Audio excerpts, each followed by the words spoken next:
Hey, ladies and gentlemen, this is Melissa Thomas of Florida National News coming to you from the Orange County Administration. We are here with Commissioner Christine Moore, Orange County Commissioner Christine Moore. Thank you so much for taking the time. Well, thank you for coming to interview me. Absolutely. So for our audience, just to help them get to learn a little bit more about you, kind of talk about what you've been able to accomplish since your election. It's been about a year or so far, a little bit. Not even. About 8 Gotcha. Months. Yeah. So I mean, what have you been able to accomplish within that time period? Well, I think the issue that I heard the most about, whether I was up in Apopka or down in Orange County towards Orlando, Pine Hills, Ocoee, was traffic congestion, and just this is becoming a large city, and so they were concerned about their drive times and quality of life. And so one of the first things that we were able to get done really quite quickly was LED lighting on some of the major arteries, Piedmont, Wekiva up in Apopka, and then it was Rock Springs north towards the Lake County line. I'm a little bit disappointed I couldn't get a few more roads done for next year because the county ran out of funding. And so you'll be seeing a lot more information coming from the mayor's office about the potential of a penny tax and looking to see what the citizens' priorities are. We had some intersection improvements at Rock Springs and Welch. It was just a terrible backup every day. I heard a tremendous about that area. We have some folks in a neighborhood that when the contractors and the builders and the developers put the neighborhood in, the boulevard was beautiful, but it was so wide. And statistically, from studies, we know that the wider a road is, the faster people drive. So they were looking for a solution. It's, a very nice, cozy neighborhood, a lot of children walking to Hackney Prairie Elementary, and they were concerned. It was a safety concern, and there was some wrecks as well in that area. One was a fatality, and a family member came and talked to me. So a real simple solution that wasn't expensive was to find a way to narrow the boulevard. And so I had seen it in another community where they had painted some stripes. In this case, that boulevard was so wide that we actually had to paint parking spots in there to narrow the boulevard. So that's actually about to get done in about 2 weeks. It was several months of planning and meeting with the community to see if that was a viable solution for them. So that was something that seemed so small and minuscule, but it really meant a lot to them. And then we've had some infrastructure successes. We have neighborhoods that are 50 and 60 years old that were built very economically, but oftentimes they didn't have sewer, they didn't have lighting, and they certainly didn't have sidewalks. So in Lockhart, we've been able to go back and retrofit with sidewalks. The lighting requires a taxing unit where the folks vote, because if they want lighting, then they pay it on their tax bill every year, the power bill, in essence, for the street lights. So we've got a couple of neighborhoods that we're working with to do that. And it's challenging because some of the older neighborhoods don't have HOAs. Right. And then if there's not a leadership team in place, you have to find through Facebook. We see who's interested. We invite them to come down. We try to work with them. They have to go out and get signatures. And so, again, I'm working with 3 or 4 neighborhoods that have never had lights, never had sewer, any of these types of things. Wow, awesome. And talk a little bit about your experience on the business side of things. We know you recently, earlier this year, were able to do a ribbon cutting with Babcock and Moore because they were joining the Apopka, the Apopka Chamber. Oh yes. Yeah. So talk a little bit about what you've been able to experience on the business side as well. Well, that's a good point. So you're talking about Babcock, which is up on 441 coming into Apopka, and then we've been working with some businesses on the 436 side. And there's a lot of potential customers for them that could come from Seminole County, from farther away. And what we've been noticing is the gateways, the roadways, the infrastructure. It's aging. It needs refreshing and working on some of those types of issues. And so we get right down to the nitty gritty if it's mowing grass. And so I'm hoping at the first of the year to do a ride-along with FDOT. It gets very complex sometimes with these roadways. Some can be under the jurisdiction of the state. Right. Some can be county, some can be municipality. And in some cases, the pavement can be one, and then the right-of-way can be a different jurisdiction. So it's like, trying to untangle spaghetti sometimes, and someone calls in. And so it's a little bit complex at times to work through all those jurisdictional issues. But, those businesses, in order for them to prosper, we have to have a pleasant route and experience as people approach their business. So we certainly have done that. And I'm meeting with a group trying to start up some new businesses in South Apopka, and we're going to have a community meeting next week. And what that's taken in is sometimes in these older areas, maybe it was a residential area, and they're coming in for a special exception. So on a road like Claricona, going through South Apopka right on the main road for some industrious business, that would be an appropriate use or place for them to have. And then it brings jobs and industry. Mr. Finfrock in Lockhart, he has 800 employees. He's the largest employer in Lockhart. And so he's got some needs in terms of trying to expand his footprint. He would have more work and more jobs, so we're working with him on a couple of things to see if that can come to fruition. And then lastly, it doesn't seem like a thing for business, but we're working on a community history mural in Lockhart. And what we noticed about Lockhart was that it was just flourishing with successful businesses. And so the mural is going to be a lot about promoting the business that's in the area. And it's really an interesting story. If you start with the sawmills, which, everyone in the early days, the late 1800s, the big business was lumber for obvious reasons. And the ones who were the mayors and the powers to be and the influential folks in town generally owned or were involved with these lumber mills. And so that's who David Lockhart was. He was the proprietor of an early sawmill. But if you trace it all out, and where he had sold and went through a couple different owners, and now on that same property is Mr. Finfrock with his patents on. Basically, they use concrete and they make the beams and the walls, and then they truck them across the country. And the beauty of that is you can get your buildings up more quickly. And so that's right in Lockhart, and that's a business that we can promote through art. So you never know. The ways we help the community sometimes aren't always traditional, but we look for innovative and creative ways to help our folks, our citizens.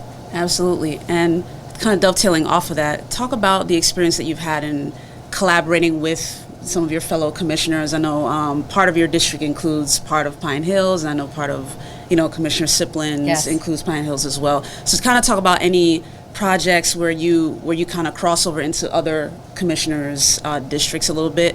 What is that process normally like in terms of getting things done? What's that process? Well, a lot of times it has to happen at the staff level, because she and I, unless we do a notice meeting, we can't have a conversation because of sunshine laws. Right. But one of the big asks and needs in the Pine Hills area was a grocery store.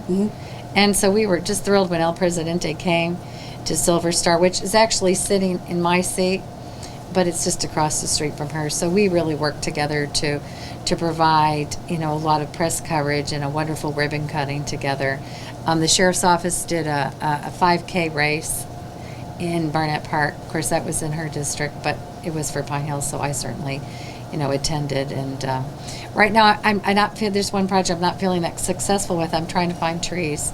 I just have such compassion. We're going to put the bus compound and expansion right next to this El Presidente. And if you go back in that time when Pine Hills was first developed, they didn't have the same codes. So the sidewalks aren't as wide. They don't have the beautiful landscaping. And of course we want the beauty, but on the other hand, how about a tree? Because this is a heavy pedestrian area. And when I went to the dedication, so many of the folks were showing up with umbrellas, and I realized we don't have any trees around here. And so I'm hopefully by the time my term is up, I can find a source of funding, and we can find a way to really add some trees, particularly on these high pedestrian corridors. Absolutely, and that's actually a perfect segue. One of the questions I wanted to ask is what is your vision for your term? By the end of the term, what would you like to see accomplished? Well, it's a lot of different things. A lot of it's certainly going back to what we talked about. We have folks who want to see links service being doubled. I'm very interested in the Sunrail. We have a track that goes all the way from Mount Dora down through Zellwood and Apopka and Lockhart and Rosemont down into town. I would love to see that have a Sunrail line before I leave. And I'm very interested. We haven't talked about that. I've been working very closely with homeowners associations. And when our neighbors are related to each other and they have an organization, whether if it's a mandatory or if it's voluntary, maybe they just all get together on a Facebook page. We do better when we talk to each other and we're related and we understand each other. So building strong neighborhoods and strong communities is really important to me. And working with the schools like I did for 10 years, to me, that's just an extension of what I did. And I have a really, grassroots, down to earth look at every neighborhood. I would see the demographic information, the free and reduced lunch, and I could pretty much talk about every little part of my district from that granular level. But now it's the chance, and that's why I'm enjoying working with the HOA. So we've been giving out HOA of the Month awards. Wow. And having a wonderful time doing it. That's a great idea. That's something new and different. Most HOA information is usually very negative that we usually hear, from residents or things like that. So it's actually great. They're unsung heroes, and it's a thankless job. Right. Okay. I mean, because there was one gentleman, Robinson Hills, and I'm sure he wouldn't mind me telling you the story. They were not doing well financially. They got a new management company, but he literally would take the violation notices to the homes themselves. Like, really? He said, yes, because when they tell me their barriers and their inability to make repairs or take care of things, he would actually show up and help them. Awesome. So that's a leader. Yes. And awesome. So when I go out and I, get to interview them and talk to them, I get to hear all their best practices or what makes them special. And in every case, it's these board members who go above and beyond. Absolutely, absolutely. And so, Commissioner, you just off camera, you were mentioning an important announcement with the Wekiva Project. Kind of talk about that. I sure can. And so when I first came here, part of my training was I did a ride-along with the Orange County Sheriff's Office, and he drove me up to Wekiva Springs and began telling me his decade-long problem with the traffic and the safety issues. And it's a mess because there's so many people waiting to get in Wekiva Springs State Park, and the state could not afford to pay off-duty law enforcement, and then the Orange County Sheriff would have to pull people out of neighborhoods to go up when there were problems. So it was what I call a conundrum.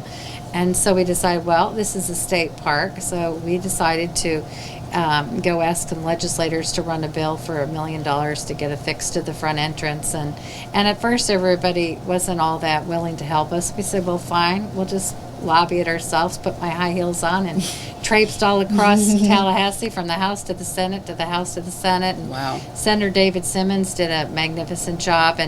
And after the budget passed, it was still in there. And of course, you hold your breath and you're praying every day that the governor doesn't veto your project.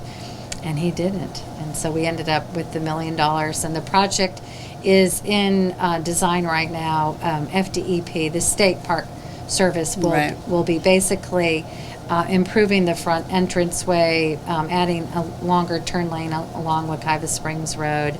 So we were just extremely happy that the first time we tried to have a request that we were successful.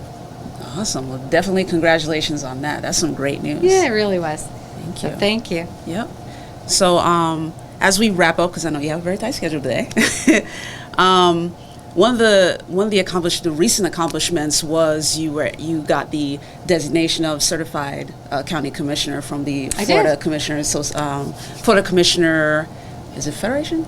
I want to say Florida, FCF. You're warm. I've had to work on that too. Florida Association of Counties, FAC.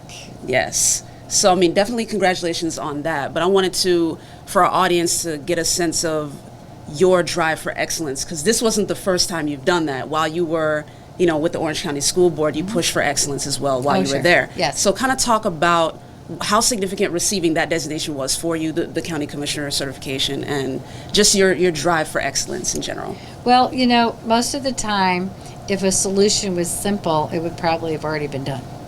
And so not only you have to be creative, but you have to know your facts. And, really a good board, a good county commission, a good school board takes elected officials who really get down to that granular level and understand what people want, and then really qualified staff. And so we've had to get to know them. And by me getting a certification and learning my job better helps me to be a better problem solver. And, we don't have that long here. Right. When you consider a major road can take more than 8 years from beginning to end, and there are days I go, I want to get these things done. And so the better I am at the job, the faster I can see things come to fruition. And you can hear we've been pushing pretty hard. Absolutely. So lastly, where can people find out more about you and the projects that you're working on? Well, we have a newsletter, so they can always call our office, and if they're willing to share their email, we do monthly newsletters, one for the HOAs and one just general. And then we also are on Facebook. It's Orange County District 2 Commissioner. And then also on Twitter. It doesn't seem like many folks pay much attention on Twitter, so most of the work that we do is through Facebook. Awesome. Well, thank you so much for your time, Commissioner You're Moore. welcome. It is a pleasure. You're Thank you so welcome. much. You're welcome.